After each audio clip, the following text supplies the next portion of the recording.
माझ्या महाराष्ट्रातील शेतकऱ्यांना दूध विकायची व्यवस्था ही मुंबईमध्ये तयार केली पाहिजे. कारण दूध व्यवस्था उत्पन्न वाढवायचं असेल तर घरात उत्पन्न ते डायरेक्ट मुंबई बाजारपेठ असं उत्पन्न आपण एक तयार केलं पाहिजे. एक दुधाचा मध्ये ब्रँड तयार केला पाहिजे. बाहेरच्या राज्यातून दूध येतो महाराष्ट्रात, मुंबईमध्ये त्याचं मार्केट करतात अख्खं बाहेर राज्यातलं.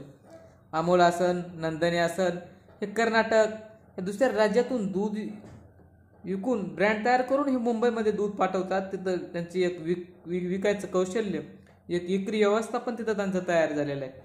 परंतु माझ्या महाराष्ट्राची मुंबई असून, माझी राजधानी असून इथं दूध विकायची व्यवस्था नाही. कारण दूध आपल्याला असं भाव भेटणार नाही, सरकारवर डिपेंड राहणार नाही. संघटित या, एकत्र करा आणि संघर्ष करा. संघर्ष केल्याशिवाय दुधाला भाव येणं हे शक्य नाही. त्यामुळे माझ्या शेतकरी बांधवांना सांगायचं आहे, स्वतःचा माल, स्वतःचा ब्रँड आणि थेट बाजारात असं ब्रँड तयार करून स्वतःचं एक व्यवसाय दूध उत्पन्नात आपण केलं पाहिजे. कारण महाराष्ट्रात एवढं दूध उत्पन्न होतं आणि त्याला भाव नाही. याच्या एवढं माझ्या महाराष्ट्रातील शेतकऱ्यांना मोठं संकट कोणतंच असू शकत नाही. कारण दूध उत्पन्नात इतकं कष्ट आहे, इतकं आपण तयार करतो, परंतु मार्केट तसं नाही आहे. मार्केट तयार करावं लागणार आहे, संघर्ष करावा लागणार आहे. आणि दूध उत्पन्न आपलं स्वतःचं एक व्यवसाय या दृष्टिकोनातून बघून आपला दुधाची प्रगती, माझे दूध उत्पादक शेतकरी यांना मला एक सांगायचं आहे की स्वतःचं एक साधी व्हायना, एकदम कमी खर्चात असो, साधी असो, कारण स्वतःचं मिल्क प्रोडक्शन आपण करून बाजारात विकलं पाहिजे. डेअरी हे परवडणार नाही. दुधापासून आपण विविध बनवू शकतो. असे एक देवस्थानाच्या जागी आपण एक ब्रँड तयार करू शकतो की आजकाल भेसळ खूप होते दुधामध्ये. ती भेसळ आपण कमी करून एक खाणारे, असं ओरिजिनल खाणारे खूप आहेत दुधाचे अदर प्रोडक्ट. त्याच्यामध्ये आपण खवा, बर्फी, मिठाई असे विविध आहेत. परंतु असं ते सोयाबीनचं मिसळायला लागले दुधामध्ये आणि त्याच्यामध्ये मिठाई तयार करायला लागले आणि अशा देवा ठिकाणी याचा वापर करायला लागले.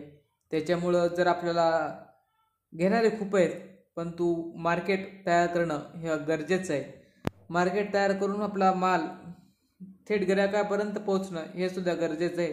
कारण आपण स्वतः पिकवलेला माल डायरेक्ट गिरायकापर्यंत गेला तरच आपलं योग्य किंमत, योग्य मोबदला आणि कष्टाची चीज झाल्यासारखं असं आपल्याला हृदयाला वाटेल. दूध उत्पन्न असा व्यवसाय आहे की आपण स्वतः तयार केलं पाहिजे. कारण दुसऱ्याच्या ह्याच्यावर आपण दूध आहे तर मी दूध विकन तसं डेअरीसारखं आपलं परवडत नाही. कारण शेतकऱ्यांना स्वतः त्याचं जास्तीत जास्त उत्पन्न घ्या. दुधापासून दही करा, तूप, याच्यामध्ये खूप पैसा आहे. परंतु शेतकऱ्यांना हे केलं पाहिजे.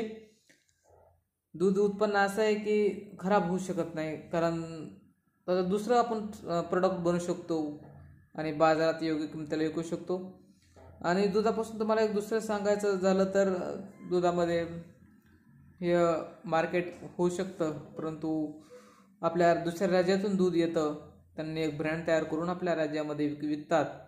परंतु माझा महाराष्ट्र शेतकरी इथंच कमी पडला आणि त्याची लेवल आहे ती खाली गेली. ही लेवल वर आणायची असेल तर डायरेक्ट मुंबईपर्यंत आपल्या 4-5 शेतकरी गोळा करून डायरेक्ट मुंबईपर्यंत, मुंबई असेल, पुणे असेल, डायरेक्ट आपला माल तिकडे पोहोचला पाहिजे, थेट गिरायकापर्यंत पोहोचला. कारण 10-10, 12-12 लोक शेतकऱ्यांची एक कंपनी आहे. आज ट्रेंड सध्या भरपूर चालला आहे.